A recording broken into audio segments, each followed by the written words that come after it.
कहानी का नाम एक लड़की, एक लड़का और एक पतंग। कहानीकार मार्जन केशावरजी आजाद। कला एल्हम काज़ेमी। प्रकाशित किया है एकलव्य ने। एक लड़की। लड़की ने अपनी बैशाखियां दीवार के सहारे टिकाई और कहा, काश कि मैं दौड़ सकती। दौड़ने की बात छोड़ो, तुम तो उड़ो, उसकी मां ने कहा। लड़की हंसती। मां ने कहा, पंछी दौड़ते नहीं हैं, पर उनके पास उड़ने के लिए पंख होते हैं ना। मेरे पास तो नहीं है, लड़की ने जवाब दिया।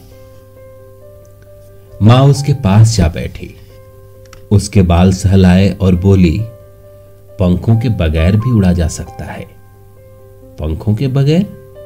लड़की ने पूछा, वो कैसे? मां मुस्कुराई, उसको चूमा और बोली, पतंगों के तो पंख नहीं होते, फिर भी वो उड़ती हैं। लड़की आसमान की ओर देखने लगी, दूर, बहुत दूर। एक लड़का। लड़के ने पतंग पर रंगीन कतरनों के आखिरी टुकड़ों को चिपकाया। जल्दी करो, उसकी मां ने कहा। सारा रास्ता दौड़ते हुए जाओगे तब भी देर हो जाएगी। आसमान के रास्ते तो हर जगह पास है, लड़के ने कहा। पतंग अपना रास्ता ढूंढ लेगी और वक्त पर पहुंच जाएगी। लड़के ने डोर को पतंग से जोड़ा और कहा, अब वक्त है उड़ने का। घर से निकलकर उसने पतंग को उड़ा दिया। वह दौड़ता रहा, दौड़ता रहा। पतंग और ऊंची उड़ती गई। उसने डोर को हवा के हवाले कर दिया। वह वहीं खड़ा आसमान को देखता रहा, दूर, बहुत दूर। एक पतंग। पतंग नीले बादलों में से होकर गुजरी।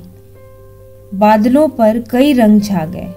हवा ने कहा, तुम करीब आ गई हो, समंदर को पार कर लो।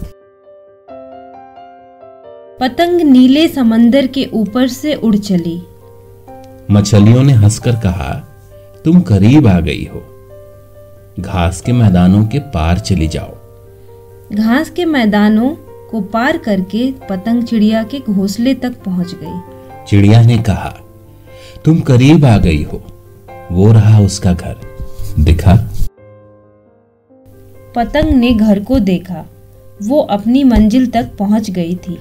लड़की ने अपनी तकलीफों को बैशाखियों के बाजू में रखा और पतंग के साथ उड़ चली।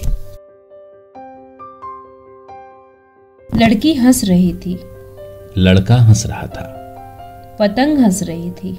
मां आसमान को निहारते हुए बेटी की बैशाखियों को साफ कर रही थी।